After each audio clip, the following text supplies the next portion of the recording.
Hello, everybody. Welcome back. Welcome back, everybody. It's been a bit. Life, as they say, finds a way. To mess in this case, everything up. I was gonna say, in this case, in the wibbly wobbly timey wimey way of difficulties, but we're here. So, without further ado, welcome back, everybody, to Star Trek Adventures: Partisan's Edge. As before, I am your storyteller, Rev, who will be taking on the role of Starfleet Command and leading this band of brave Federation adventurers through the turbulent times of the Cardassian border conflicts. Joining me this evening are at least 3 of our 4 members. Caligo, who will be playing our ship's captain, Captain Blackburn. Ray, who has under her wing, the ship's first officer, Commander Dyood, as well as, at least for now, the ship's navigator, whose name I've forgotten, but I'm sure it's important. Dinar. Yes, that's the one. We also have tonight with us Sean, who will be playing Lieutenant Commander Sakol, the ship's tactical officer, and with his supporting character, Lieutenant Kirakit, the science officer. Without further ado, let's go through some announcements.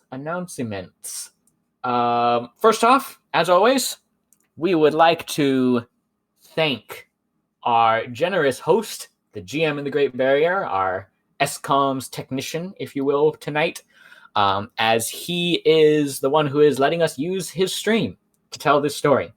Our benevolent GM has been the source of many an excitement and woeful moment through 2 of his other streamed campaigns that are currently on hiatus. Star Trek Aegis, telling the story of a Daedalus class cruiser during the time around the finale of Star Trek Enterprise, and Star Trek Adventures: Broken Swords, the story of a motley crew of fearless Klingon and Klingon-aligned friends, family, aboard the dilapidated yet very full of personality vessel, the Raptor-class IKS Yan. Hold on a minute. Yes. It is no longer dilapidated. It got updated. That is very true. I'm sure there will be no negatives to making deals with strange Klingon business syndicates. No, not at all. How would you have possibly updated it when I blew it up? You did not blow it up. I blew it up a little bit. Okay, well... It was updated before you did that. Yes. Traitor. If you want to know what that was all about, why don't you catch up on the recorded episodes? There's some pretty exciting things that happen there. There's a really great captain and chief engineer, helmsman, maybe even a pretty cool doctor who appears here and there to cause chaos and drink water. And a traitor. Excuse you. His name is Zional. He does a lot of trading. Can I give myself threat for bad puns? I think I should be able to. The puns have been flowing this entire They've been flowing heavily. It's because we've been off air for so long. I've had a lot of them to store up. Well, here's the thing about that, Bobo. You cannot give yourself threat for bad puns. I'm sorry. It's not how it works. You're right. Perhaps I should ask our SCOM's technician if any of those were worth giving the GM threat. We know please let us know. Well, he will feed into that. Do not feed him. In addition, anything else we need to talk about? Friend of the stream, Joe, the OverlandGamer. He joined us through the duration of the first two seasons of Star Trek Adventures: Broken Sword. Unfortunately, he was not able to join us as we transitioned into Partisan's Edge here. But soon, hopefully, perhaps he may be able to show up here and there in guest appearances. Whether he is or not, we will see. But check him out. He also has a streaming channel where he does some variety gaming and just a all-around good guy, friend of the channel. We have another streamer with us, that being Caligo. Caligo, what have you been up to these days? Well, I know to claim that my recent actions is the reason for the bad weather recently because I made a TikTok and an Instagram to post clips on. Oh, wow! You're expanding the socials. Yes, begrudgingly. That's the only way you get viewers these days, right? Painfully, yes. Well, that means the end of the world is coming. Well, the tornadoes and hail will agree with you. The hail, you say? The hail, I say. You could say that the skies opened hailing frequencies. No, all right. Threat everybody. You all fucking get threat now. I've now decided to make decisions, and it's threat. Excellent. So there will be threat that I will be able to spend on Ray in the future. Excellent. Do it, you bitch. I'm here. And what's been going on in the stream these days, Caligo? Mostly gaming stuff. I haven't been able to do a lot because I'm going to be moving in about a month. I see. So yeah, feel free to check that out. I think that takes care of our announcements. We can go ahead and go through a little bit of a recap of where we're at, because it has been a while. And it's possible that some members of the party may have forgotten where exactly we were at. So let's go ahead and do just that. When last we left the crew of the Vulcan's Forge, the Cheyenne-class cruiser had been dispatched to the Quatral Prime system, a world where they believed a group of illegal Cardassian settlers had settled. However, upon their arrival, they discovered that perhaps that was not quite the case. They were contacted by the system, by the Administrator Kasep, and upon arriving on the planet's surface, they discovered that the planet had actually been the site of a Horta colony. The Horta being sentient silicon-based rock organisms from the planet Janus 2 asteroid. Sean? Janus 6. Janus 6, thank you. Janus 6. It's a rock in space that's been mined for centuries at this point. Yes.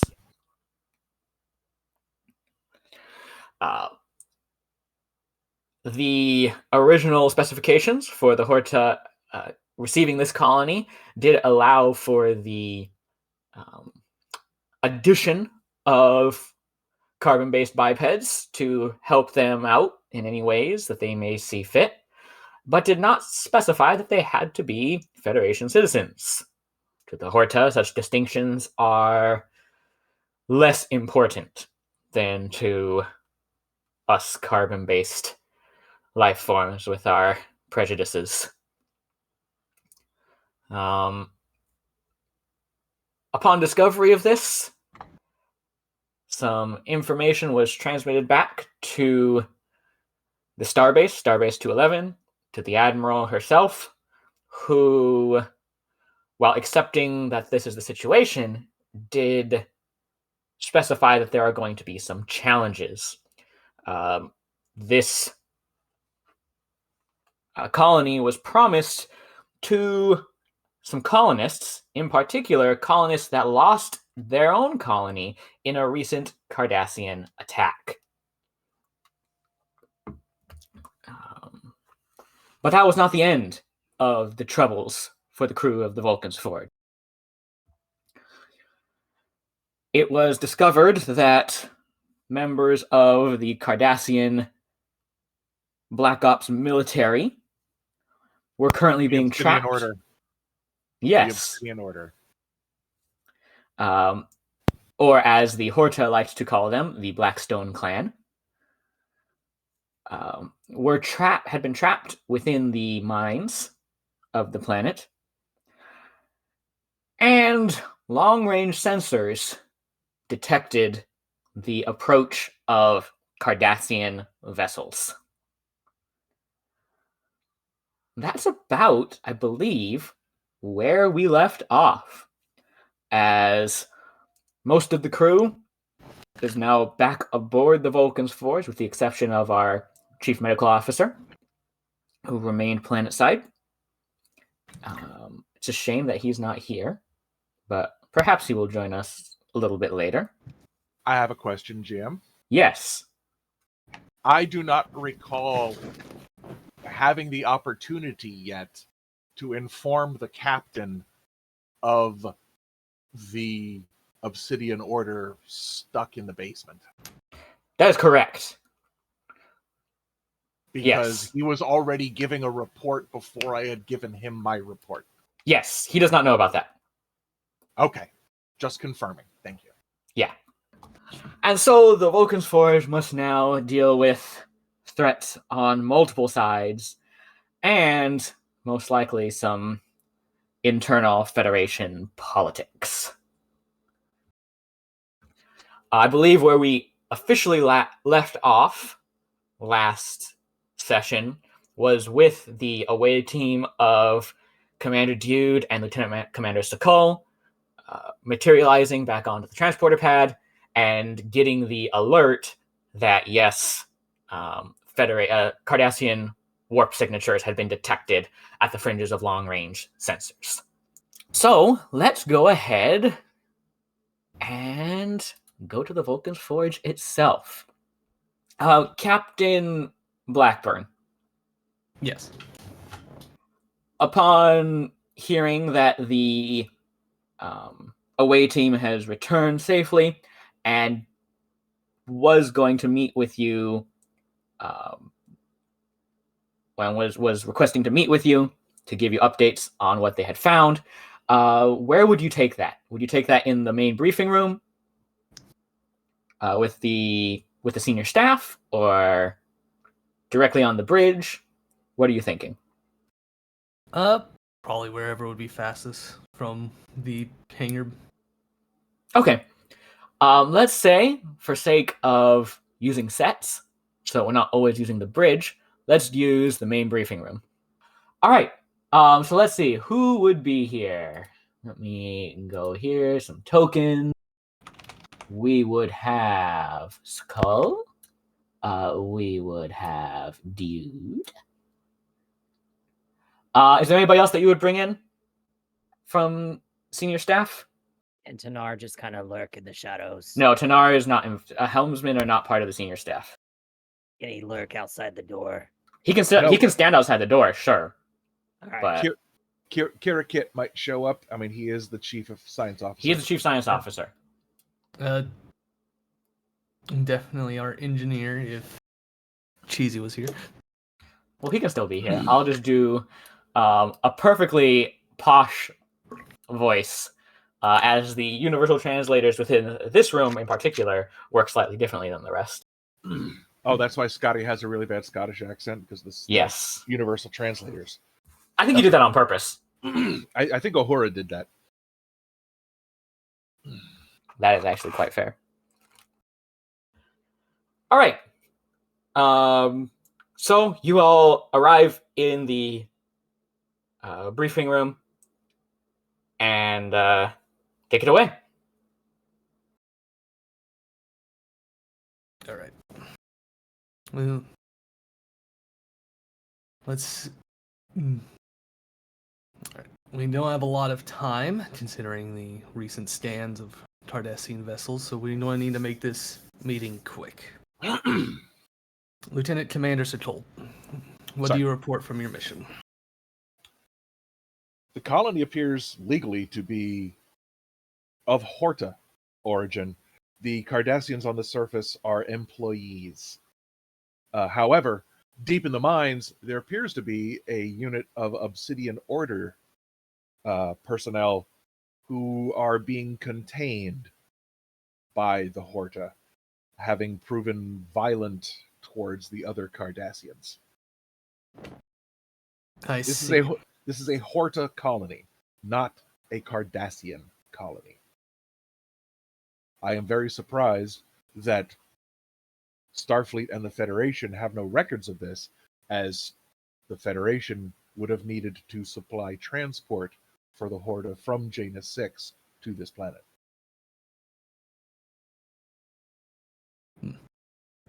Well, the information I gathered from my meeting with the administrators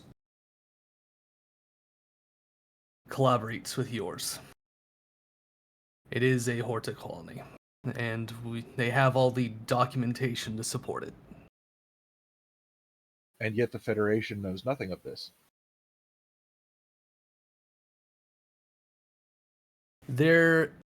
I've learned that there's apparently another party involved. Someone by the name of Daemon Grell. Daemon. Is that a name or a title?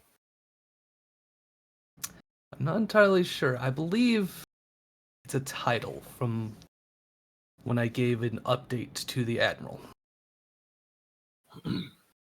Mr. GM, Yes. is there any chance at all that I may be familiar in any way, shape, or form with the title Daemon? Let's do the first roll of the day, of the evening. Yay.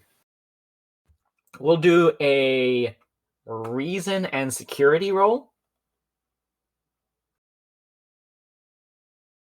I'm looking through all of my Mm-hmm. everything to see if there's anything. I've been in Starfleet for like 50 years. Would that give me anything?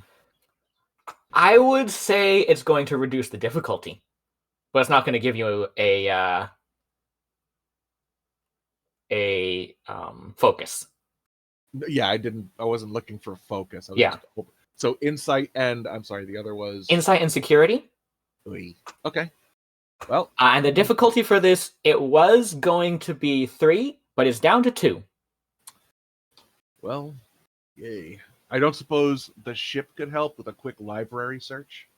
If you'd like to, yes. I would love to, assuming this. I would still like the ship to help. Yeah. The ship will use computers and security. And security, and it should only do 1 die because that's all I've got selected. And the ship does not help. I still made it though. You still made it. You with a total of 2 successes. You definitely have heard of the title Daemon. It rings a bell in some security briefings that you were a part of before you were first deployed to the border zone. Do I know what There were- species it's attached to? Yes, there were reports of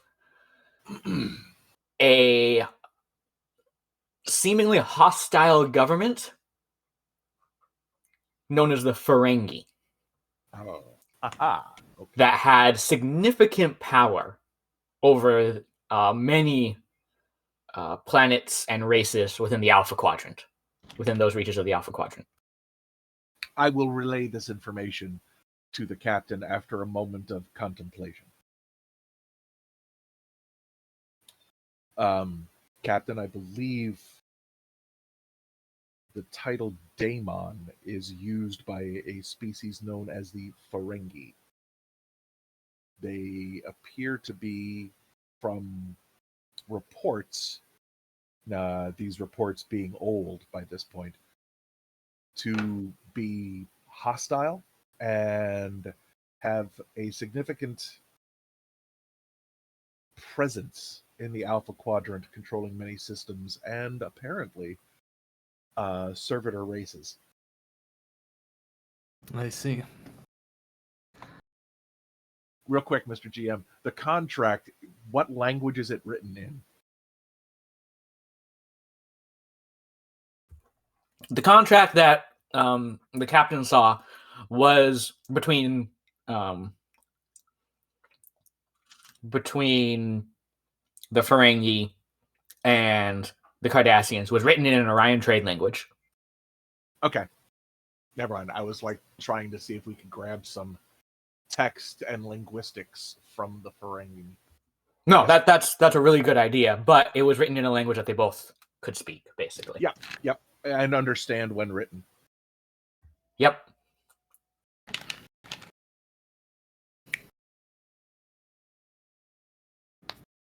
Let's see.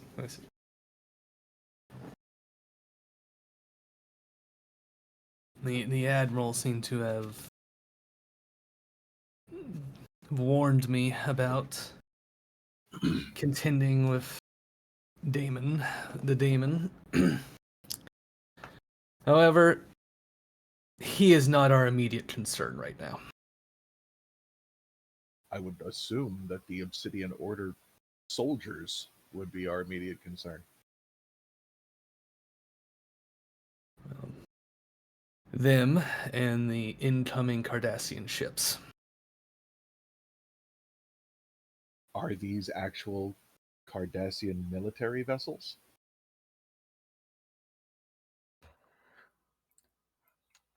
Captain Blackburn, from the reports that have started to pop up, you would see there are 4 warp trails of what has been identified as a Rassilak class vessel.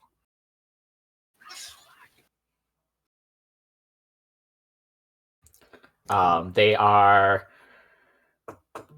relatively common units within the border conflicts. Smaller than the Vulcan's Forge, not by a large amount. You could say by maybe 1 scale factor, if we were to take this into more game terms. Patrol, scout ships, and intelligence gathering vessels. I see.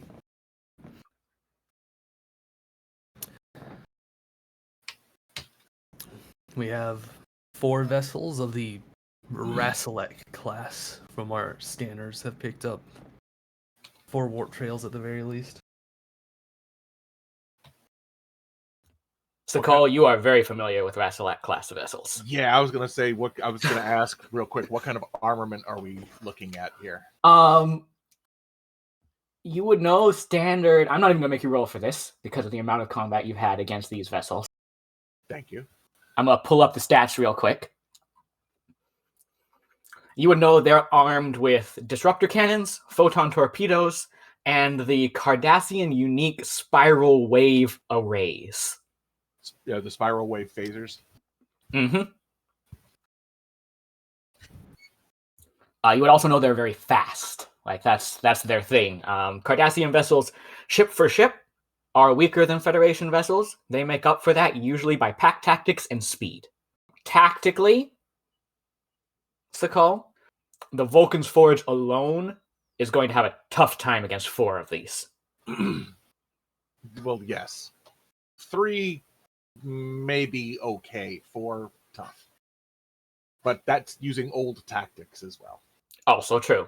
So there you go. That's what you know without having to do any kind of roll. If you want to do a roll, see if you know anything more, obtain any information through momentum spends, you're more than welcome to do so. Do we have any idea? Okay. How familiar am I with the ships by name and their captains? Ooh.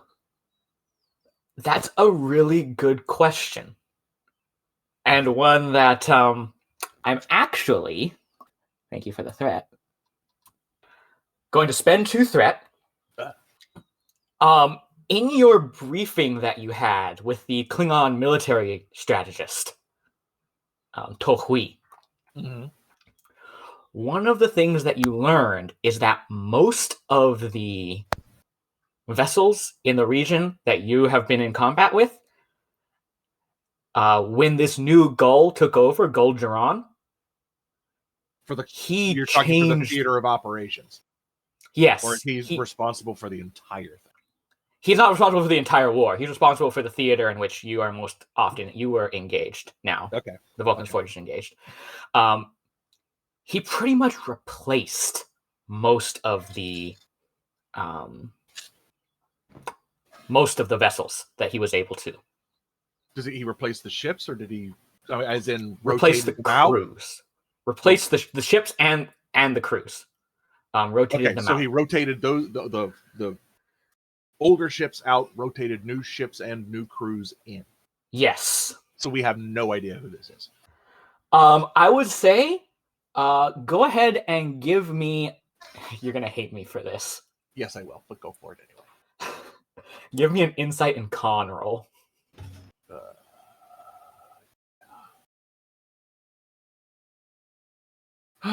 And still no foci or anything. Alrighty, here we go.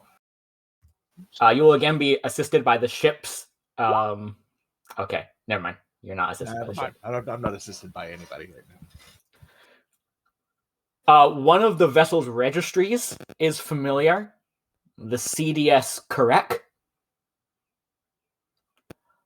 But with the information that you were given from Tohui, you don't know if the crew's the same. Was the Correct that I knew before also of this class? Yes. Okay. Because they might reuse names. Yep. So yeah, same ship. You're not sure if it's the same crew. Okay. I'm going to ask another really weird question. Sure. That particular vessel, are there any known quirks to its operation? Ships that have been around for a while, that have seen combat, will sometimes develop a little bit of weirdness. You know what I'm going to do? I'm going to take a quick break from this scene. And we're going to have a little flashback to that briefing that you had with Tohui. Because there is some information that could be derived, but it's going to depend on a couple of things. So let me transfer over to the theater of the mind. As the two of you are going over things and going over material,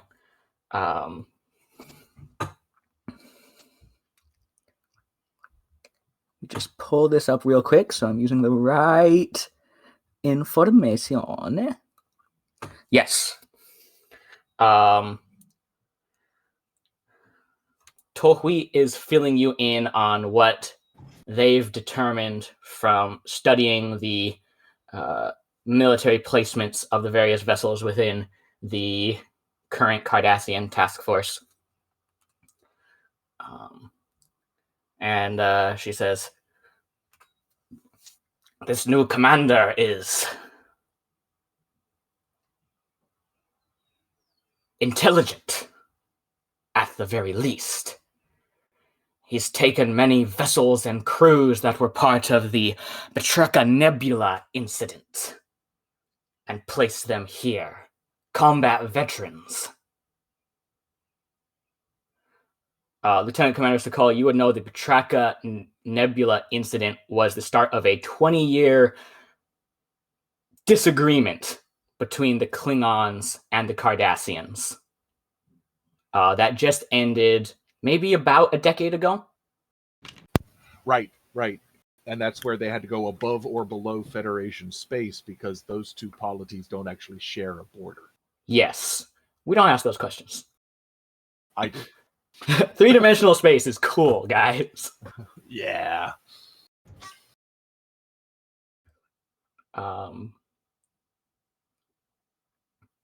We don't know how it happened, but we know it did. To be quite fair, the fact that war ended with little gain on either side was, well, perhaps some of the reason why the High Council is not concerned in involving itself with current Cardassian policies. What is her rank now? Does she have a rank, a position? What do I call her? She does hold she is the captain of the IKS. Is she a the captain IKS. or a commander? Because they use commander as the guy in charge of a ship, and captain as the guy in charge of a flotilla. She has the rank of captain. Wow. Okay.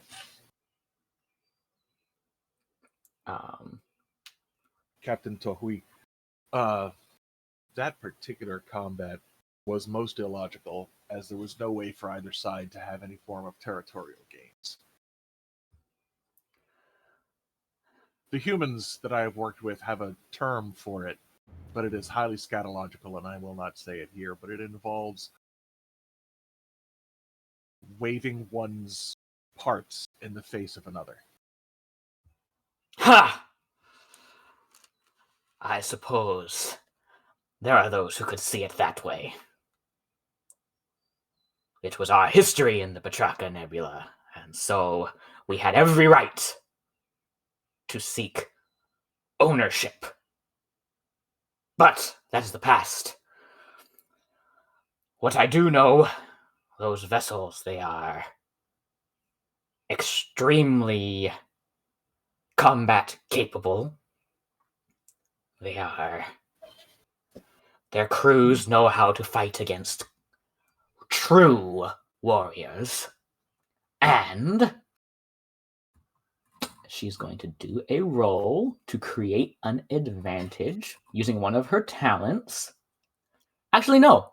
She's going to use her role intelligence agent. Once permission, an intelligence officer may create an advantage without requiring a task or spending resources.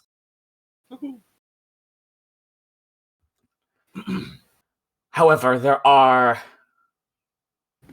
a few matters that could be exploited.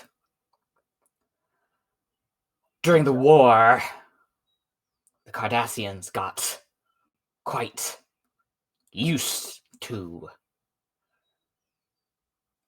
having to fight against cloaked vessels. Their sensors are extremely delicate, designed to hopefully pick out small pockets of reflected particles around vessels.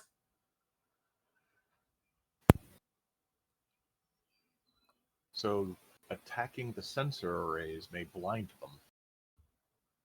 Precisely. This may be more difficult. I am well aware of the capabilities of these ships. I've faced them in combat more times than I wish to recount. They are very maneuverable.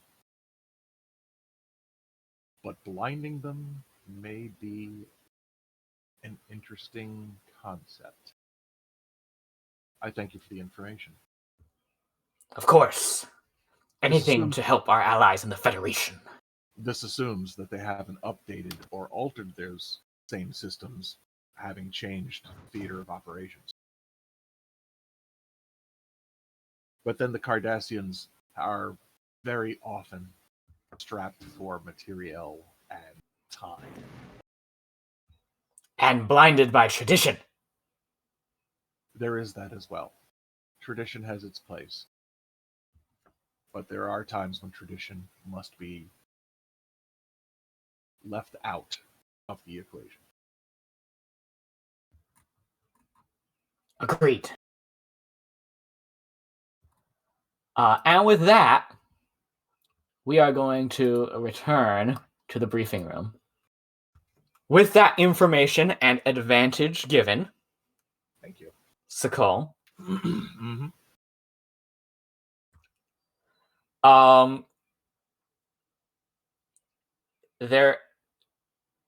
there are some peculiarities with many of these new vessels that are going to have been put into the fleet.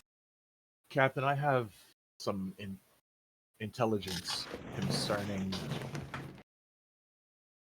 these particular vessels and their crews. These ships that are coming in were once, I'm assuming, from the information that I've been given, these were used during the Batraka Nebula incident. They have been fine-tuned for dealing with cloaked vessels. Their sensors are extremely accurate and extremely sensitive. However, they are very, very delicate. We may be able to target their sensor systems directly and blind them. This may be an advantage that we can utilize. An advantage we'll need if worse comes to worse. Captain, are you willing to use the new tactics that I have been developing?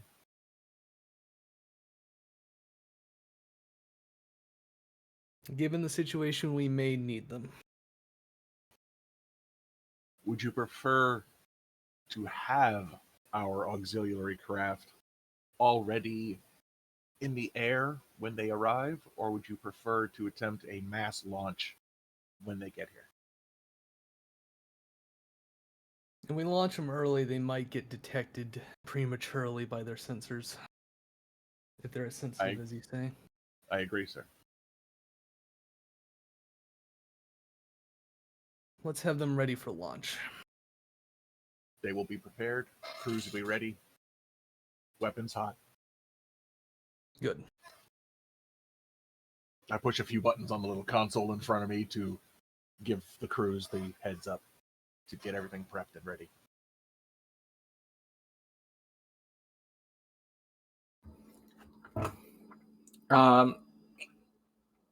Shamar's been listening, but you also have been seeing him kind of fiddling with his data pad. And at this point, he meekly raises a hand. Shamar? Pardon the interruption, sir, but I was looking through the ship's data, and, well, that star up there is getting ready to blow a bunch of ionized gases all over the place and electromagnetic radiation, and you were talking about blinding ships and, well, I know the ships that I was on, they used to hide in ion fields and nebulae to try and escape detection. Is there anything we could do with that?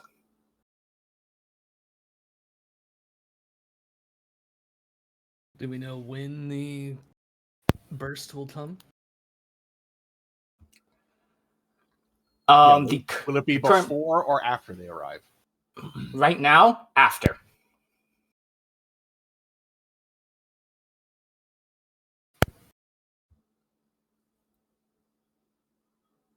The ships are about, I would say about a day out. And the CME is in 2 days.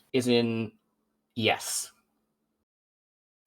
I'm unaware of any tactical advantage that would give us, as there is a significant time delay between their arrival and the ejection of the coronal mass.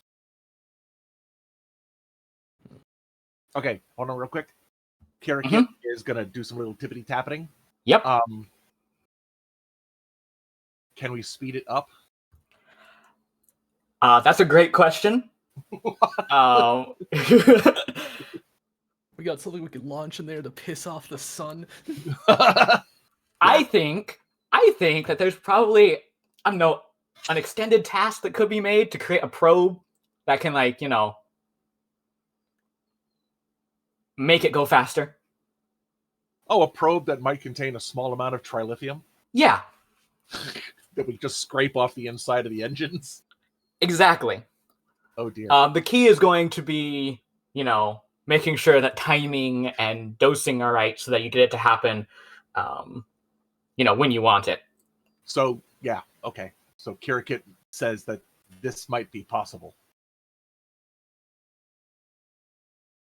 We might be able to accelerate the ejection of the coronal mass by sending a modified torpedo armed with a warhead containing trilithium resin that should result in hyperactivity in that region that would result in the coronal mass ejection happening significantly earlier. It will take a little bit of time to come up with the correct calculations, and engineering will need to collect the resin and modify the torpedo. But it should be possible. And if we do it earlier, then the planet itself may not be in the path of the ejection as well. Get started on it. Yes, sir. Absolutely, sir. Commander Dyood, you've been rather silent this time. What is our first officer thinking and doing during this interaction? I knew you were going to call on me as soon as I walked away from my computer. So Commander Dyood is very much observing Lieutenant Commander Sakal. I don't know why, that he's developed some kind of strange personal beef with him. Could be to all the snarky behavior from our supposedly, not very emotional.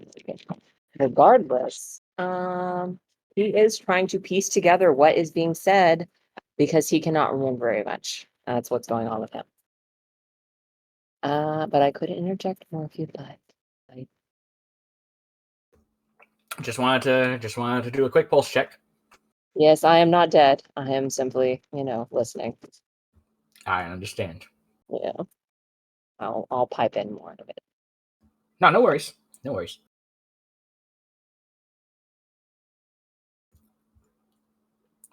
All right, so with some orders to the science officer and engineer, our tactical officer providing orders to prep the fighters and get the ship ready for a potential confrontation. The only matter that's really left right now is planet side and those Obsidian Order agents who are apparently down there. Do we even care about them? Well, we can't just leave them down there. I feel like we could, though.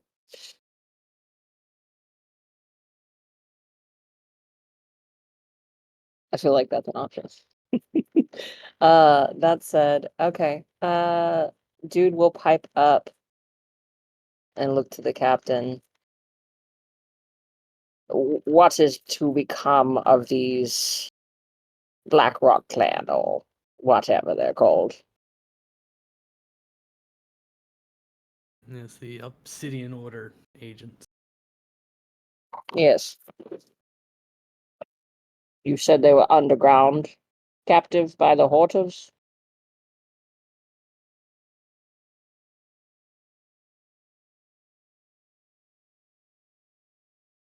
Based off of what the doctor said, that the locals and the Order have had conflict. And we're being treated That's for... not... Sorry for the interruption, Captain. Please go on. I think it might be best if we send a... since we have time before they arrive, it might be a good moment to send a security team to gather them. Mm. He looks to Sakal. I would like to take this one this time. If you would be so kind, Captain. I beg your pardon. I'm not talking to you. Commander Dyood is, because he just stopped back. Commander Dyood is asking to take a security team down to gather the Obsidian Order agents. No, I understood that, Captain. My question is why. We have an obligation. Again, the reason is understood. Why do you wish to take command of this? Because I do not wish for you to do it.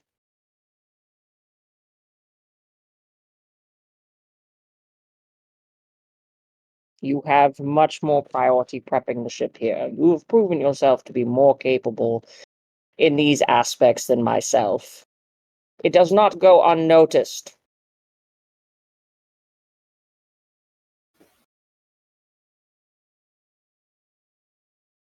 So I think this away mission will be somewhat okay for me to commandeer. With both of your agreement. My agreement is irrelevant. Then why do you insist on interjecting? I was seeking clarification. Hmm. If your opinion is irrelevant, then your reasoning is too. If you order it, it will be done. Yes. But Whether or not I agree with it. Any disagreements I have with it will be noted and logged. In triplicate, I'm sure. But I was requesting permission from Captain before you joined this conversation. Do you have any objections, Lieutenant Commander? Is the commander fully cognizant of all of the security protocols that have been put in place? Can I roll to see if he's cognizant? Absolutely. Oh, let's roll. Let's do a reason and security roll. Let's Roll do to hide lobotomy. it. I'm going to say. Let's see. Reason and security, is that what you said? Mm-hmm. All right. So I will let you use the competitive lying focus, but it will increase the complication range. Well, girl, what is the point? Okay, no. Lying's only fun if you're lying against somebody. If everyone's in the know. Then again, no, that's not true. That's not true. Okay. Let me just roll some dice. Oh, fucking complication. Damn it. Okay.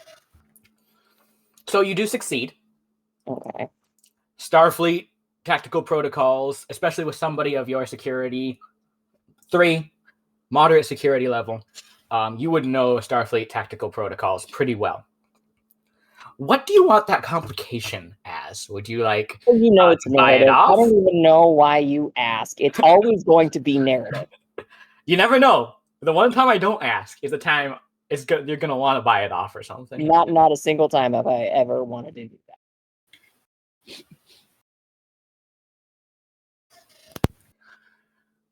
Okay, then let's say this. You know Starfleet tactical protocols. The Starfleet tactical protocols that you list off to prove that you know it are the tactical protocols of when Starfleet is at war. Okay. Technically, the Federation is not at war with the Cardassians. There are slightly different, slightly less forceful protocols that should be in place. Ugh. All right. After listing these protocols off, he stands to his full height. Satisfied, Commander. Lieutenant Commander Sakal.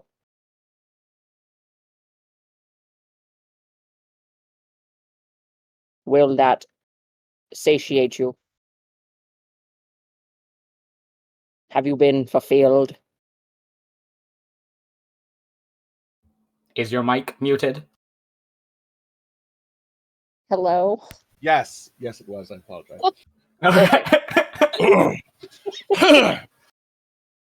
That is an odd turn of phrase, Commander. However, I am satisfied that you should be able to handle this appropriately. He does like a little satisfied preen. It is the equivalent of a mean girl hair flick. Yep, All right, as long as we're understanding. absolutely. I don't know why he's a bitch today, but he is. So we're just gonna go with it. That's okay. Sakala's just happy that you read off the regulations for warfare, which are slightly more violent than the ones that are not concerning warfare. He's actually kind of happy with that if he could be happy. Exactly. Oh God! So the complication oh. helped. Yeah, but sort of help. Yes. I don't know if it helped, but it certainly gave Sakala a little peace of mind and a little joy in his heart that's down underneath his ribcage. Oh, just wait. This is a slow burn. My boy got seduction points. It's happening. Got what? He does. He Yes. Sakal does have, not Sakal. Dyood does Dyood. have a focus of seduction, Of course. but we all knew that was going to happen. Like, We all knew. We all knew. It's right. it's just right.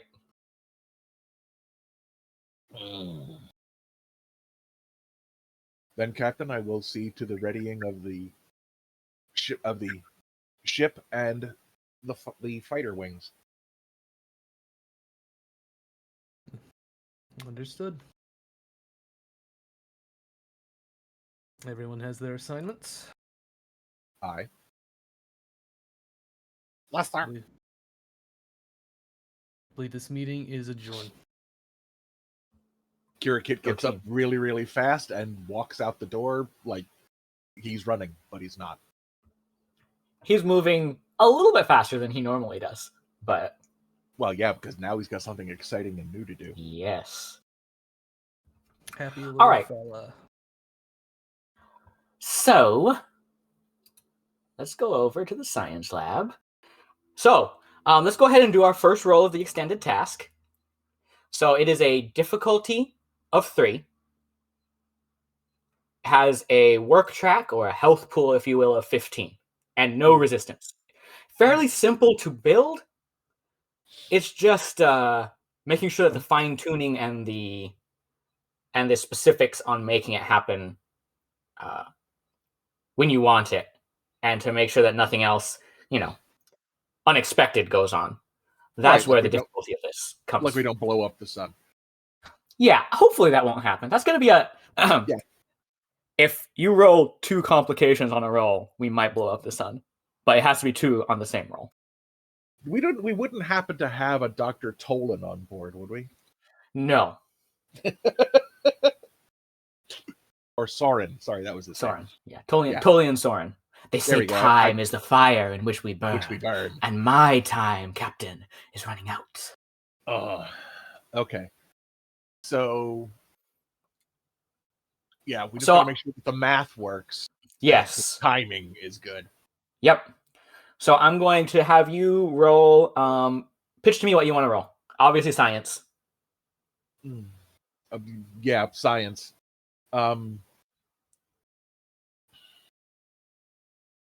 Science and reason. Sure thing. Because it's a lot of math. Sure thing. Okay. And then Shamar will assist. Okay. And of course, my astrophysics focus would kick Absolutely. In. Shamar is going to assist with fitness and engineering because he is scraping the trilithium. Yes. All right. Kirakit is also going to spend his point of determination because he has one now. Oh, he does. Using his value of prove your worth. Ooh, I like that. To get, the auto crit. The auto crit. Still make the roll to see if I can add to that. Yep. Okay, so here we go with Kirakit. And look at that. And that's already 2 successes. Fitness and engineering. Using his, he has a focus that applies. Another 2 successes Oof. from And the Shamar. critical. So that's a total of 6 successes. Also, since this is from information that Tohui provided, Tohui has a talent that is called methodical planning. When an ally attempts a task which benefits from an advantage or other trait you created based off of your plans or strategy, you may assist that ally's task even if you are not present. Ooh. And she's going to use her reason and security with her strategy and tactics focus. Oh. Oh. It's okay. She wasn't in the scene, so you don't know that she failed.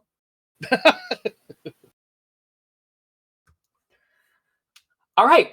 So with a total of 2, 4, 6 successes, you well exceed the difficulty of 3. So if you could, for me, so kindly,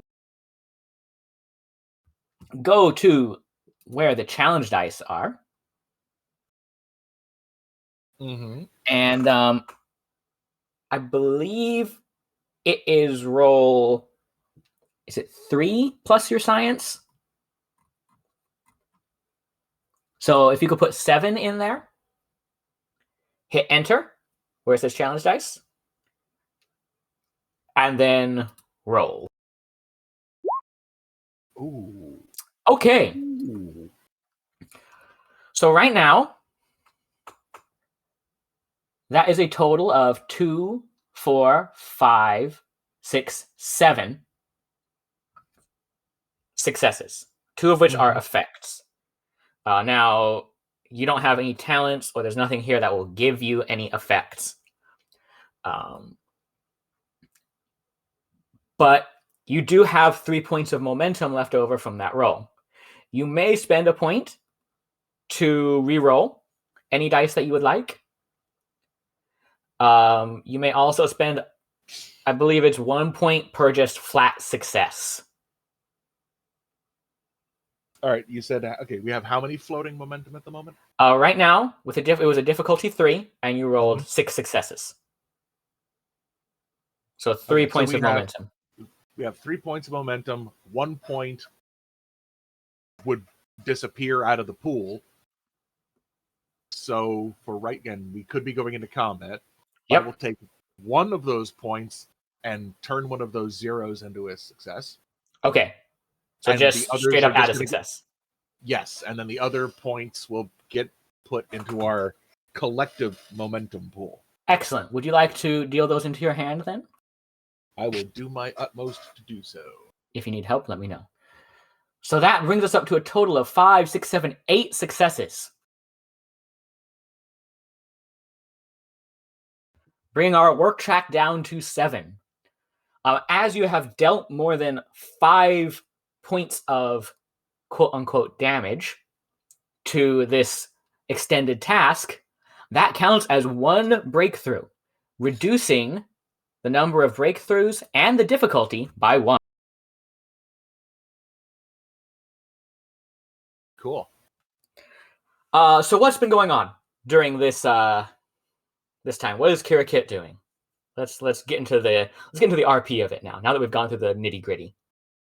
Oh, he's been leading the team and pushing for numbers and calculations and design specs for a containment unit and detonator for the torpedo.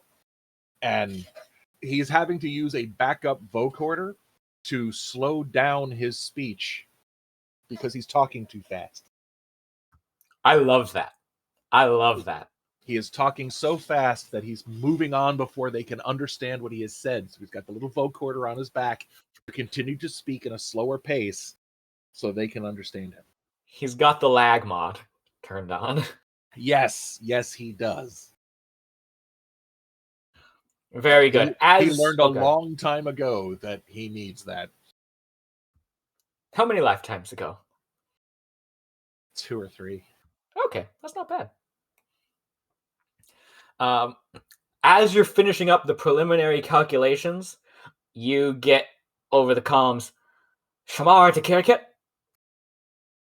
Go ahead. I've just about finished scraping the trilithium we need. I've got enough for a few tests as well. Interesting. To make sure that we're doing this right.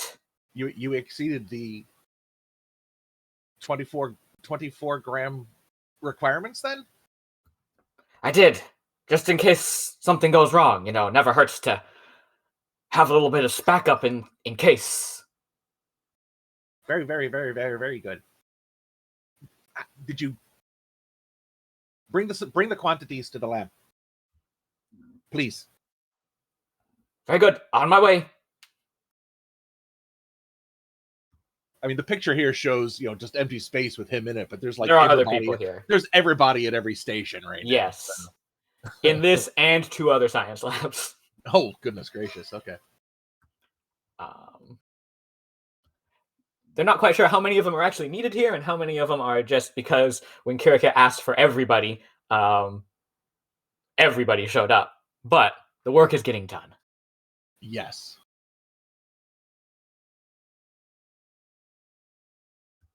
Kirika's no longer on the bridge. We're going to move to the bridge. He's not there. And we're going to delete him. Bye, Kirika. Ah! You deleted him. And we're also going to get rid of the Valrin because she's going to be with the fighters. Yeah. She's the flight controller. Yep.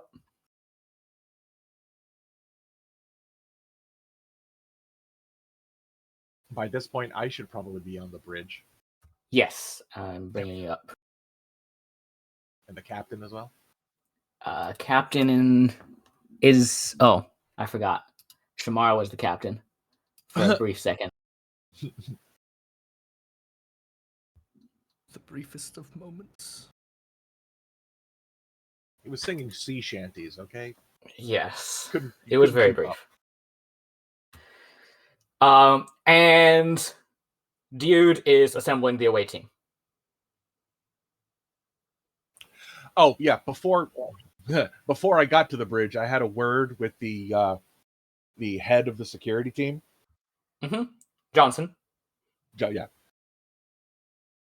Was he a lieutenant? He's a lieutenant. Yes. He's in charge. Lieutenant Johnson. Yes, sir. I believe I am going to require you to, I believe the expression is babysit the commander. Don't worry, sir. We'll make sure he comes back in one piece. That is not what I meant. I apologize for the lack of clarity. The commander is not fully aware of current regulations and protocols for the situation into which you are being taken. He seems to be under the impression that we are at war. You may need to countermand or restrain some actions to avoid unnecessary loss of life. And of course, while he's saying this, he's chewing his own teeth. Because ours or theirs, sir? I believe at this time the proper response would be yes. As you wish. Remember that these are Obsidian Order operatives. They are exquisitely well trained across many, many fields. I would bring multiple restraints. And do not be afraid to... pardon me, he would not say afraid. Do not be concerned if you are forced to stun them fairly often, should they get, I believe the expression is, rowdy. Understood, sir. Anything else I should know?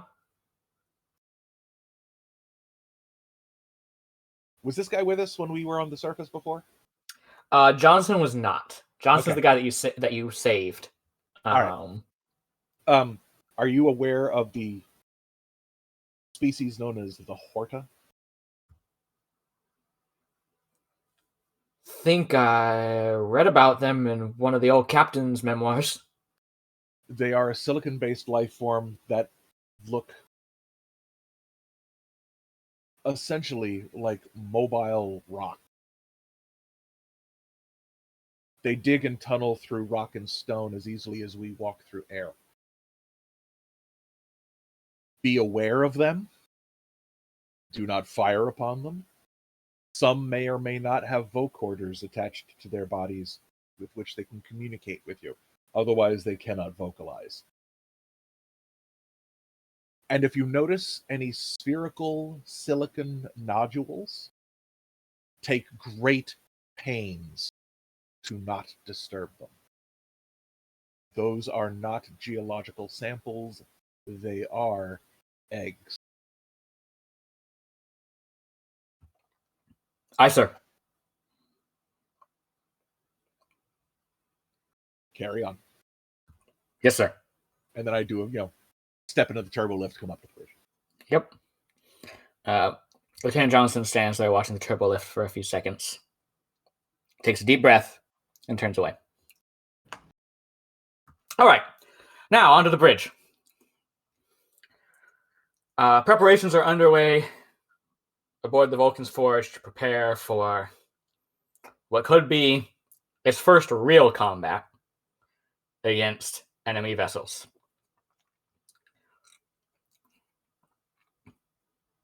A light goes off, an alarm. Priority transmission is coming from Starbase 211.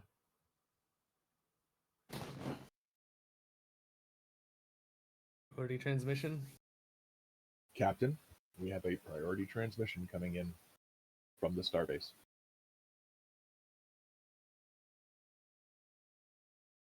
Patch it Do you want through. it on screen, or do you want it in your ready room? On screen. Beep, beep, beep.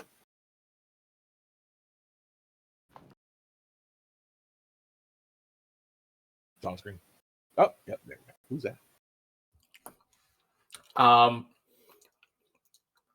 An older man pops up. Sokola, you recognize this man. Oh. He was the colony administrator of Camor 3. Oh, eyebrow flies right up. I take it this is the ship that's causing my people so many problems. Is that right, Captain?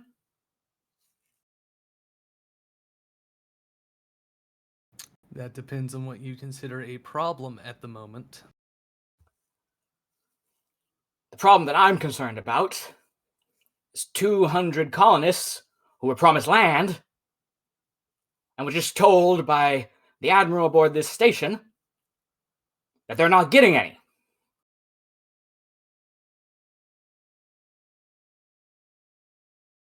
Oh, there'll be land. We just have to make sure it's secure first. Both of Sokol's eyebrows go up at that statement.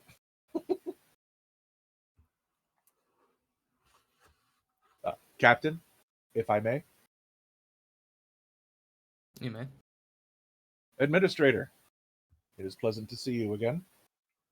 Ah! Lieutenant Commander Sokol. Sokol, yes. I never got a chance to properly thank you for what you did for us back there. It was my duty. No thanks are necessary. However, the situation may be more complex than you have been told. This particular planet is already claimed by a colony of Horta.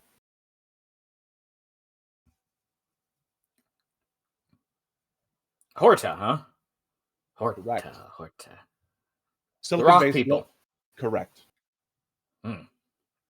It is surprising that the ambassadors the ambassadorial branch and Starfleet have no record of this colony, seeing as Starfleet had to have brought the Horta here in the first place.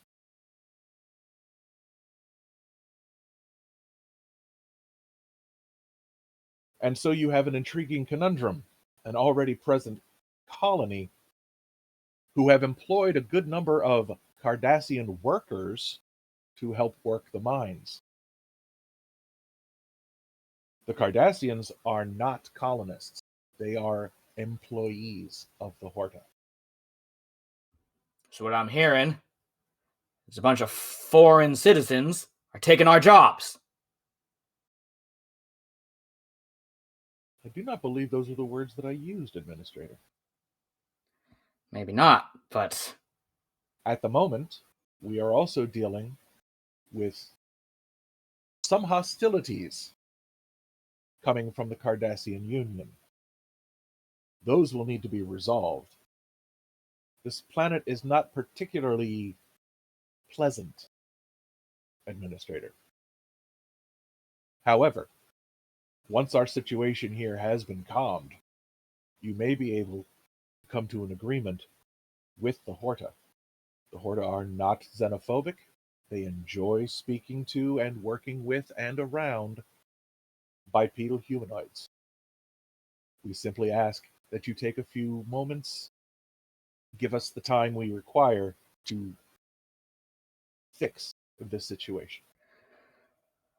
roll me a presence in command roll. Oh, Lord. May I assist? You may, if you interject something to this conversation now.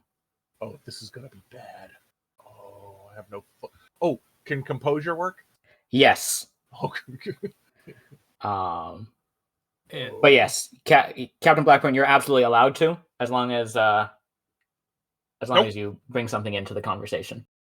what Blackburn will bring in is the fact that that there is a very real.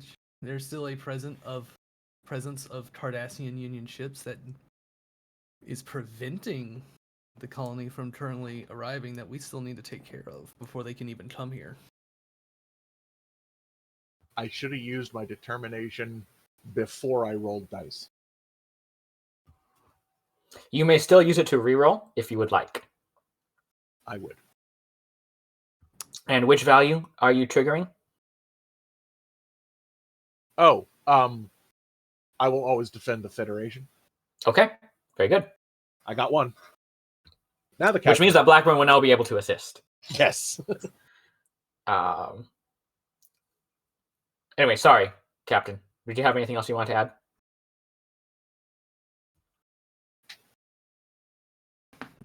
Well, this is still a legal.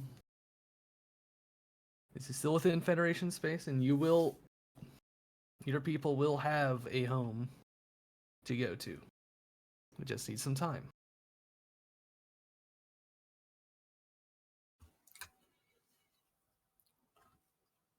All right. Okay, go ahead and roll your assist. Yep. You will also assist with presence and command. I'm pretty sure you have a focus that applies. Debate, composure. Yeah, like I said.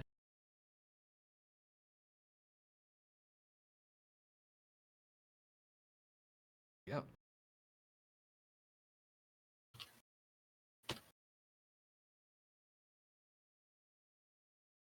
No, it's fine.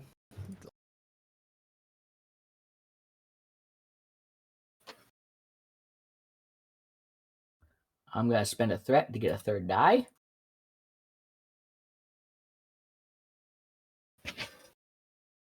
Wow. Wow. Wow, the dice hate me. It's my turn to be on the bad side of the dice.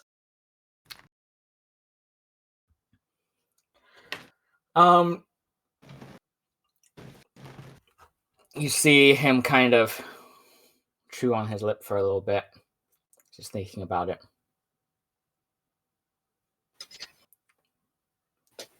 Fine.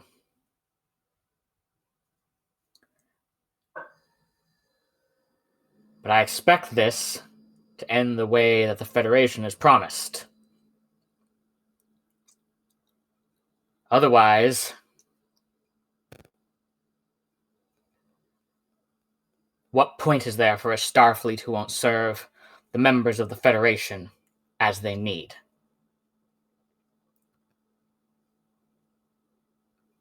Sokol remains silent and stoic. It's like I want to say something, but I just feel like I'm gonna say I'm gonna keep quiet. The eyebrow goes up as he just looks at his console and like starts pushing some buttons that don't. Suddenly, the buttons look fascinating right now. Passive. You start fiddling with the tactile display that has been added to this ship for oh yes, for the Valoran. Yeah. You're like, ooh, buttons. Yeah. There's probably one whole panel that's just actual physical buttons. He just looks at you. The Federation promised, so Starfleet better deliver. Administrator out. My apologies, Captain, if I overstepped my bounds. No, I'm glad you said something. I'm not too used to working with civilians. This situation may not go the way the Administrator wants. This colony is not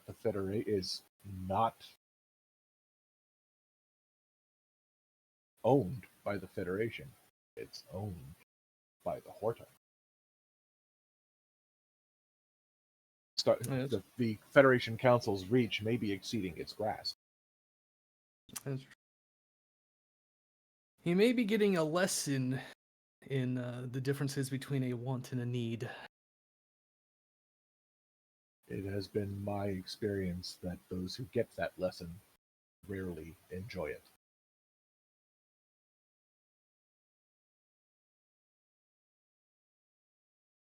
But it is not logical, but it is true. Either way, this colony is within Federation space, and we should still protect it. I'm sure the Horta will be... the Horta will be open to talk. Captain, by any chance, did you get a copy of the contract between this daemon and the Cardassians? Yes, I do have copies of all the documentation. Would it be all right if I read it? You are free. Yes, you are free to access them. Thank you, Captain. And he'll pull it. He'll like swipe it onto a pad and pour over it real quick, just trying to make sure that there's like no non-compete clause or anything, or like the Horta can't hire other people or make deals with other people. Just, I'm looking for the fine print. I think the fine print is the Mr. whole thing Damon is Grell didn't know about the Horta. He had to have known about them. Damon Grell knew about the Horta. Yeah, yes. I mean, the Cardassians are the employees, technically, of the Horta. But it might be that they're employees of the daemon, and the daemon is providing the labor for the Horta, and that's one of the things I'm trying to figure out. That's a good question, and we'll revisit that. Yes, I will have plenty of off-camera time to pour over this thing. Exactly. Yes. Captain Blackburn, could you roll me a reason and command roll? Starfleet protocols would apply.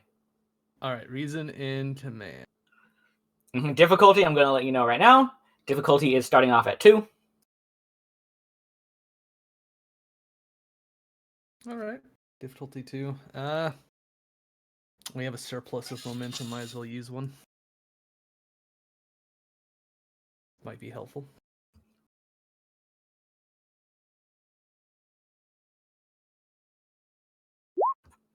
Very good, Sean. If you could just drop one momentum. Good thing I got that. Yeah, because it was the third dice that rolled 2 successes. The lieutenant commander said it twice now. And it's been uneasy now as this comm ends and you have a little bit of time to think. It is strange that they didn't know this was a Horta colony. It's very strange.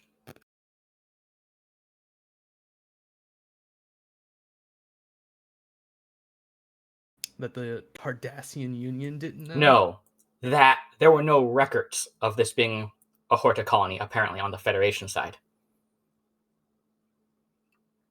That is.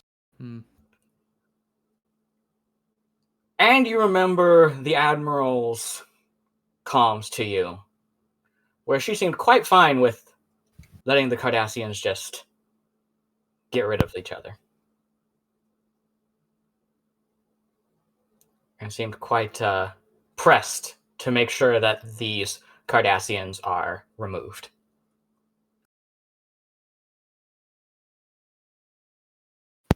Wait, that all the Cardassians are removed, or just the Obsidian Order is removed? The colonists. That was the original mandate. Yeah, but they're not colonists; they're employees. Yes.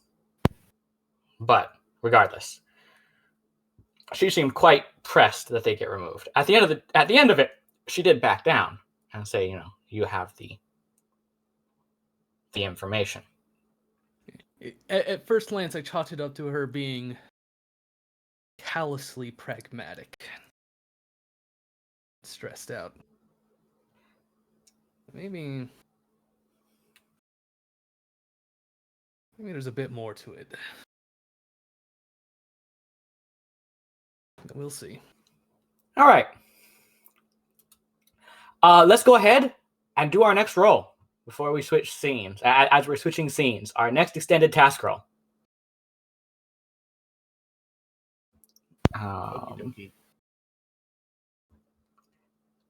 For this one, bringing in Shamar. For this one, Shamar is going to take the lead, and if you would be able to assist. Because the basic information has been plotted, and now he's making sure that everything is all good and ready to go. And doing the technical side. Can the extra resin that he got give us any kind of advantage on this roll?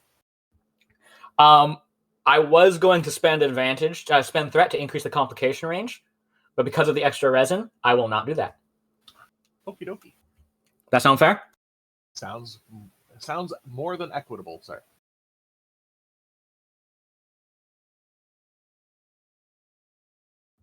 All right, so Can he spend? I really don't want to do it, but can he spend a momentum? He absolutely can to get a third die, especially because he does not have a focus that applies here. But he is using control and engineering, and the difficulty is only 2 now. Well, he's got another die. Make it count.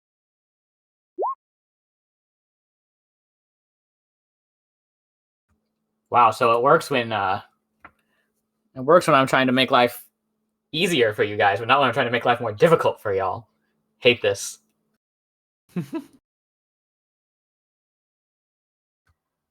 All right. So with a total of 3 successes, he does succeed. And Kirikit, if you could assist with this time, can we do control and science? Oh, okay, that's different then. Okay. Because now it's about the fine tuning. The theory is done. Dang. Okay. 4 successes. So the difficulty was 2. And 4 successes were achieved, which brings us to 2 floating momentum. Shamar is going to roll his challenge dice.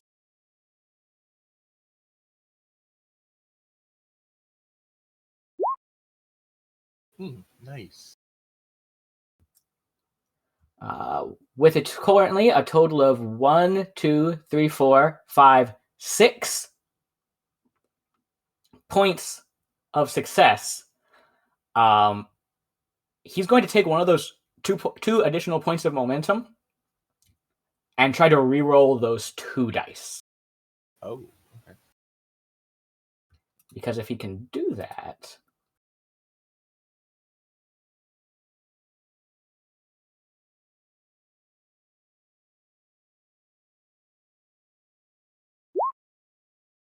Oh, That's exactly what he needed. He took a gamble. He took a pirate's gamble. And it paid off. Does he have any talents that would give effect? He does not. However, that is now a total of 1, 2, 3, 4, 5, 6, 7, 8 successes on a work track remaining of 7. So with that being said, more than 5 work was done, which is 1 breakthrough. And also, the work track was completed, which is a 2nd breakthrough. So with this, and we needed 3 breakthroughs. Oh, good.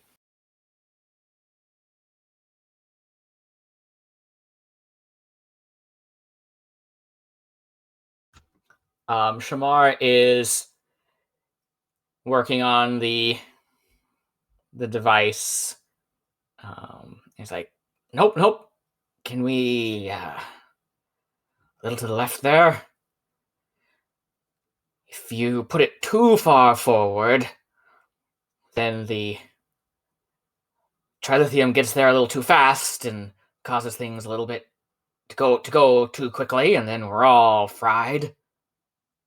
Well, fried too. And there we go.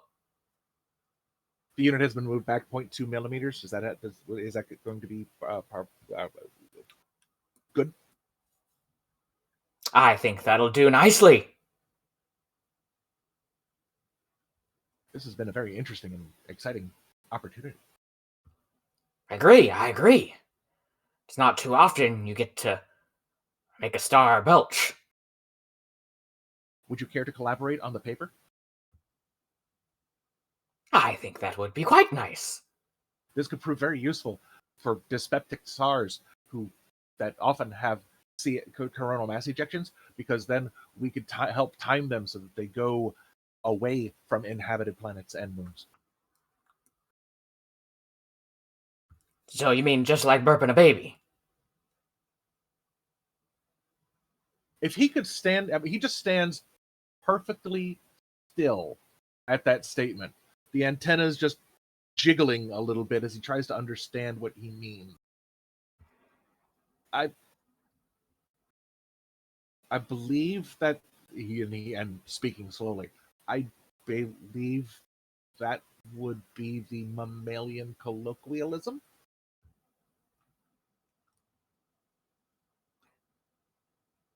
Shamar smiles. Well, looking forward to the paper, Lieutenant. Shamar to Captain.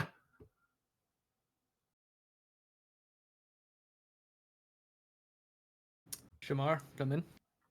This is Captain. The pill's ready. All we gotta do is put it down the star's throat. Understood. I'll get it transferred to the torpedo tubes.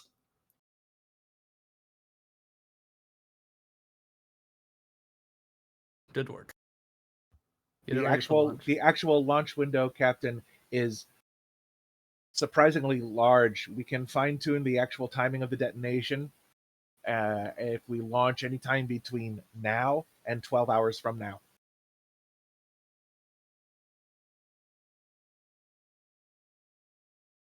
All right. Make sure it's ready to launch then. For a moment. Aye, sir.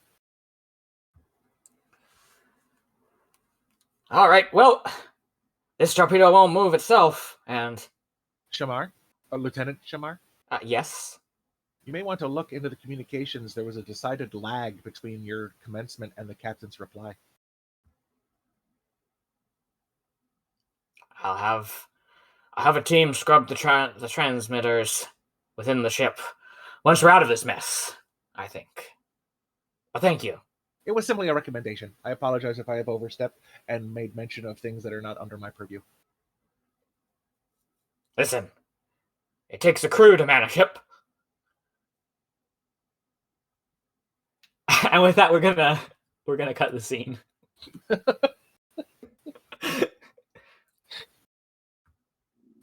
With that great word. We're going to move. Whoa, are you good for a Dyood scene? I'm available, yes. Excellent. We're going to move back to the planet's surface. I gotta clear up a bunch of people that are still here. Okay, by a bunch of people, I mean one person.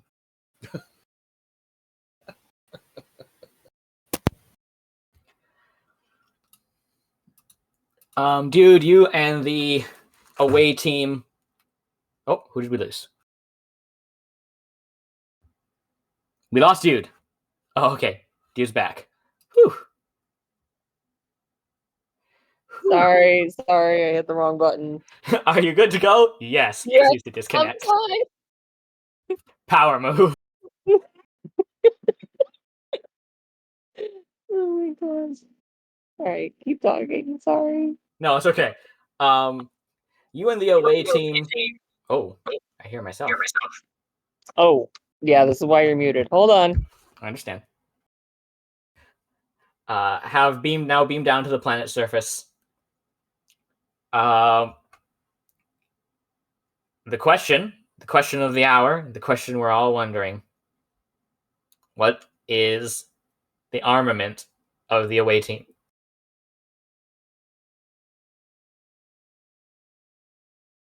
Actually, you know what? No, I'm not going to ask that question. I'm going to use that complication to make sure that the away team is armed with phaser rifles. Oh, well, okay. That's a little better. Alright. Yes. Full armament. As hard as we could go. We already paid for them to be heavily armed, Yes. so I guess they still are. They're still armed. You and the away team beam down, and you notice that the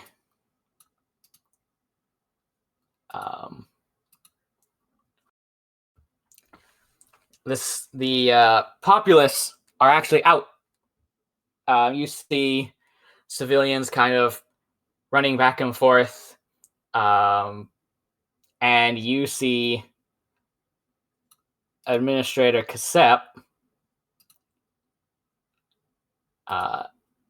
is currently having a dialogue with one of the Horta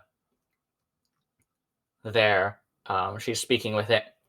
The civilians are kind of running back and forth from one building to another, and you see that they're bringing out what look like kind of some roughshod pieces of maybe metal plates, and there's quite a few that are now checking power levels on disruptor pistols and kind of shakily putting them into pockets, not even real holsters, but something clearly has the colony rattled. Alright, I head over to the Horta, who is in discussion with this. I've already forgotten her name. Quick question. Do I at all... Do I get the feeling that it is all due to our presence? Or whatever's going on underground? Roll me Okay. insight and command. Alright, let me get my boy up.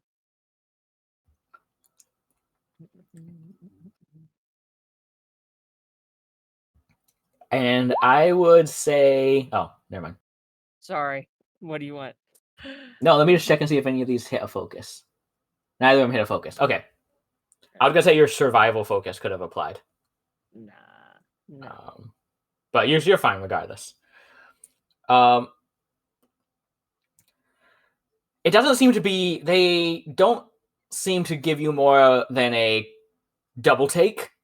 But then when they see the armed security forces behind you, it's not causing them any additional alarm. Giant bird popping up, a little surprising, but no additional alarm. Okay. All right. Yes, we make our way to the Horta. Can I drag my dude? Yeah. All right. Homie's over there. I couldn't help but notice your colony is seeming to prepare for some sort of combat scenario. Pardon my interruption of your conversation, but we are here to relieve you of some people. Cassette turns, looks at her eye level, then proceeds to look up. What the hell? I told the captain he should leave. Why are you here? There is a matter of subterranean hostages I was informed of. It is our duty to take them. At least that is my understanding of this situation. Well, I suppose we'll take whatever help we can. Yes. What are you needing? Francis was just informing me that it appears the Cardassians have made their way into the breeding chambers, and according to reports, they are threatening to destroy the next generation of Horta should they not comply. He clips his beak real fast 3 times. Where are these breeding chambers? Harances, the mechanical vocalating. The Blackstone clan is located underground. In our minds, it is the safest place to be. At least it was. Administrator Cassep, you told us the Blackstone clan would be contained within these mines. Now they are threatening our young. It is against the will of the founding pillars for silicates to continue to harm the weaker species, but if matters progress, we will be forced to intervene. How long have they been near your young? We received word that they neared the young recently. We had believed the structure of the mines would keep them sufficiently lost. That is understandable. But you must never underestimate those you see as weaker. They will surprise you. Can I call? What's his name? Dyood to Captain Blackburn.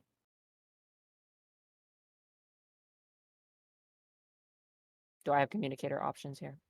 Yes. Blackburn. Captain Yeah. Blackburn, come in. Yes, dude. Commander. It appears we have an issue. The Obsidian Order has taken the Horta younglings hostage and is threatening violence to children. Is there any way to lock upon their biosignatures? with the transporters.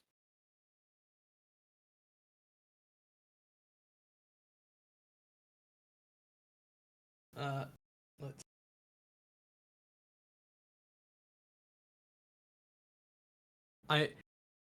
Let's try the lock on. I doubt we'll be able. Mr. GM. Why, no, you can't. Not at all. The GM says as he spends 2 points of threat. Oh my god. I don't need it to be locked on perfectly. I just needed it to scramble some things. Okay. With that, what To is... scramble some eggs, you could say. No. Not those ones. With that, he turns to the Horta, whose name he's already forgotten.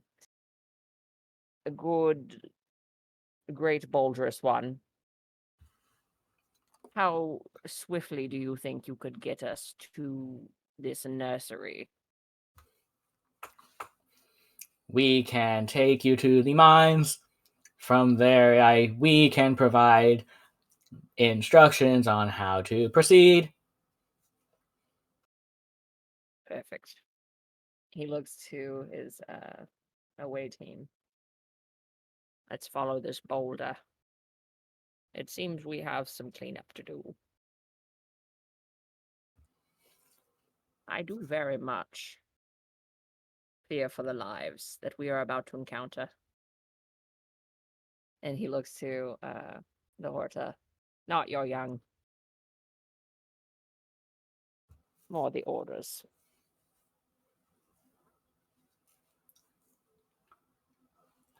There is what almost sounds like a mechanical groan, like 2 pieces of metal being warped against each other coming from the vocoder. Not quite sure what that means. Dude got the gist. He nods.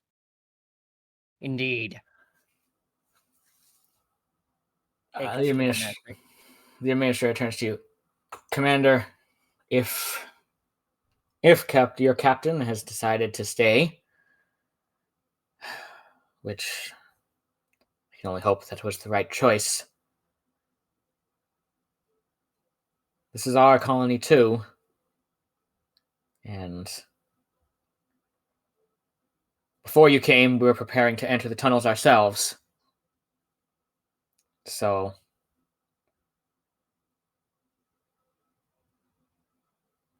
we'll be coming with you. He nods. That would be most excellent. Prepare yourselves. This may not be much of a challenge, but it is one, regardless. Treat it as such. He looks Yes, around sir. at the townspeople. Is this all we have? Or are there more? I mean, this is all that have training on how to point and shoot a disruptor. And what are you doing with your weaker, your disabled, your children? Where are they? They're safe in the medical facilities. Your lieutenant is there, making sure that they're kept safe. Hmm.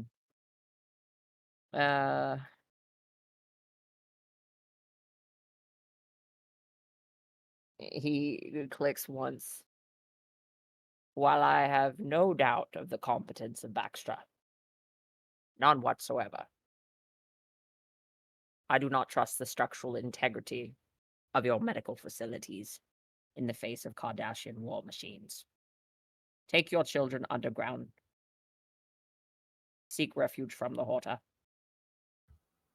You will not be Francis, found can you do that?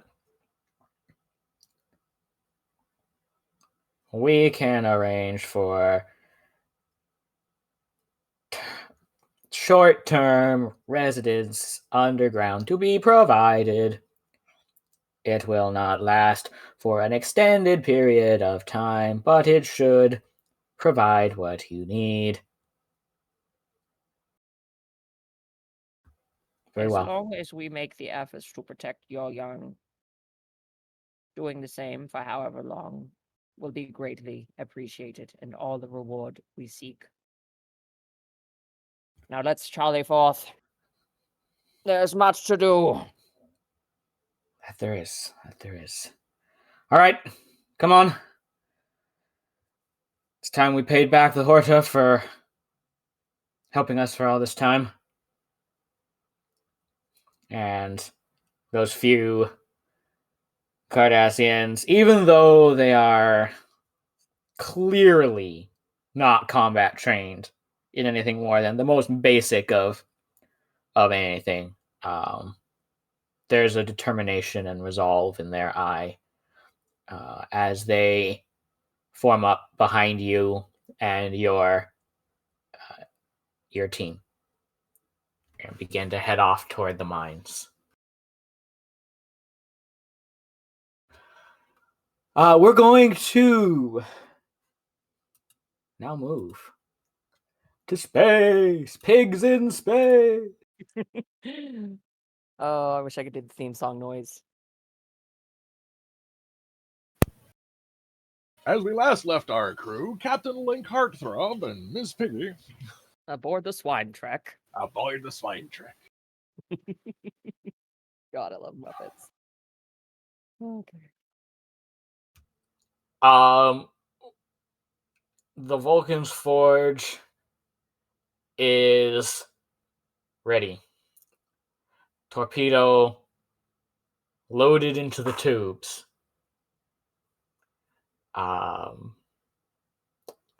It all we await on is the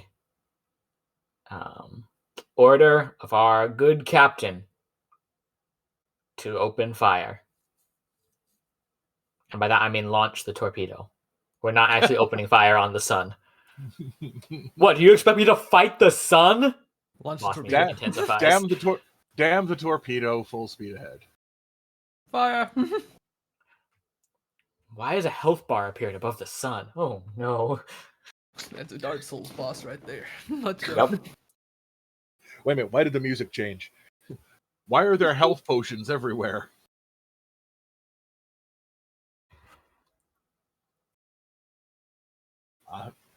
At his command, launch the torpedo. All right.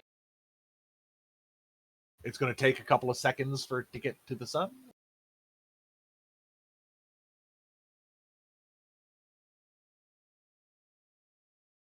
Telemetry is good, Captain.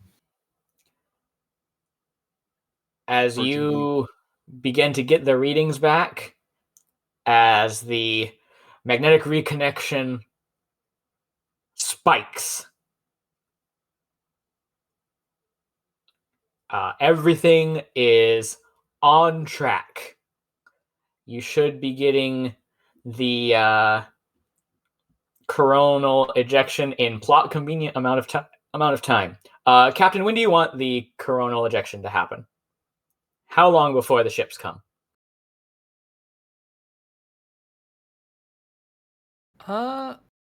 Let's see.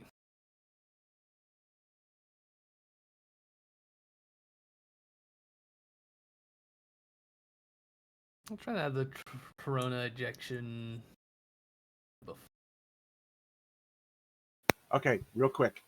When our sun has a coronal mass ejection, it still takes several days. It still takes a long time to get to Earth. So you're gonna want it probably early as possible. So if we're gonna try to hide in the cloud, just saying. No. You know what? Let's do that. All right. So you wanted to have them right away? Yep. Okay. So here's what we're going to do. We're going to roll the ship's torpedo damage. And depending on how much quote-unquote damage this torpedo does, that's how much the interfering radiation is going to increase by.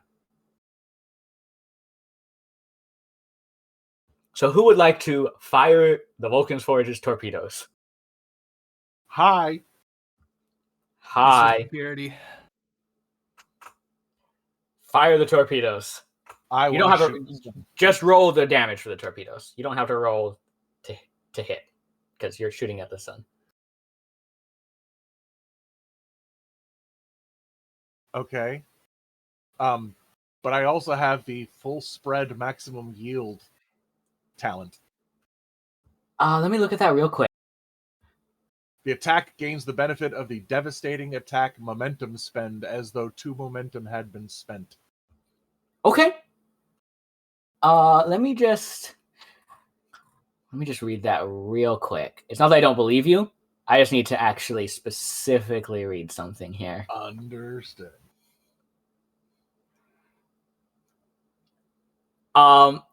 That is specifically for if you're firing a torpedo salvo, so multiple torpedoes.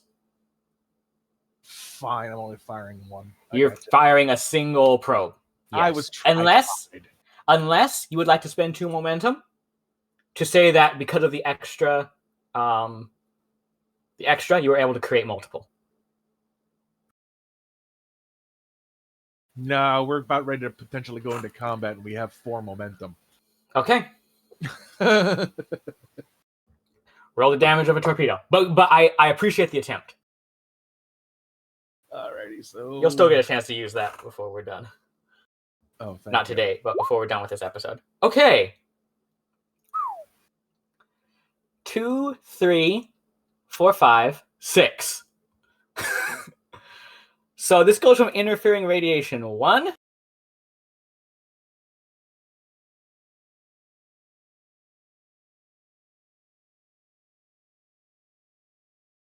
to interfering radiation 4. Good. And Which means because that we did it now, the planet's not going to get hit by it. yes. That also means that basically any scans that any sensor-based operations that the Cardassians are going to have to do will be increased by 4. Oof. Okay, cool. Which going to make it really hard to find you.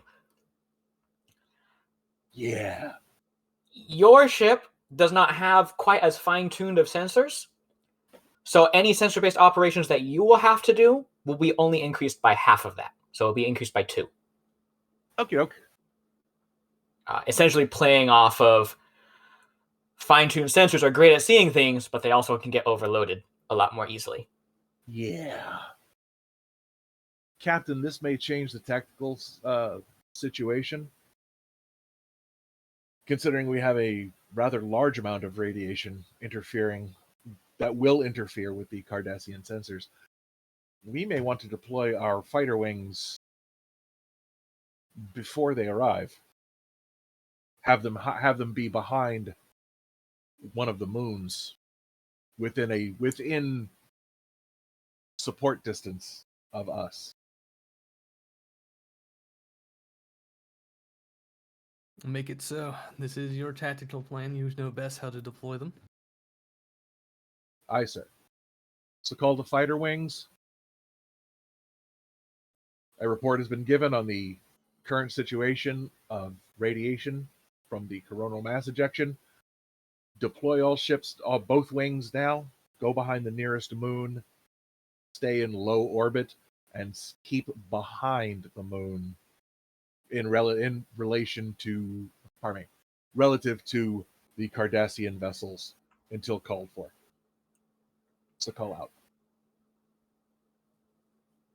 Yes, sir. You heard him, kids. Get, and then you hit to call out.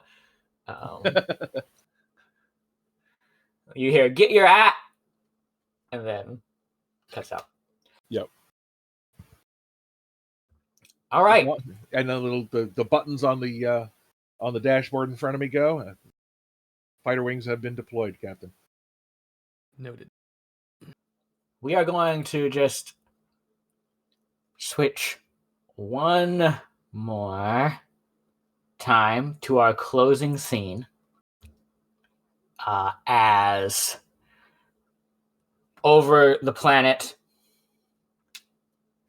not too far from the planet, we move ahead in time as reverting from warp 4 Cardassian Rassalat-class cruisers come into the system. Shields are up. Weapons are not charged, but the Cardassians have arrived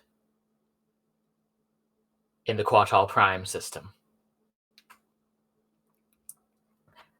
And I think that's a good place for us to go ahead and end this session. Next session, expect combat to ensue. Be prepared. What does Sue have to do with it? You'll find out. Sorry, I'm sorry. You'll find out. Sue, as in the big T-Rex skeleton, will appear next episode. Oh, no. Don't know how, but shout out to Sue. Not again. Thank you, everybody, for joining us on what I believe will be our penultimate episode of In the Land of the Blind. We should be getting some combat and some resolution next episode. Look forward to seeing you all back here again. Same bat time, same bat channel. Thank you again to our wonderful GM in the Great Barrier for allowing us to use his channel. Without him, we would not be able to tell this story to our fine audience. We also have a raid coming up that our GM will be prepping. Not sure where we're going, but we usually go to... we are heading to the Klingon Pop Warrior. Great person, has done some work for Star Trek Prodigy, and does Klingon translations of popular songs. So stick around, check her out. With that, look forward to seeing you all again soon. And hailing frequencies are now closed.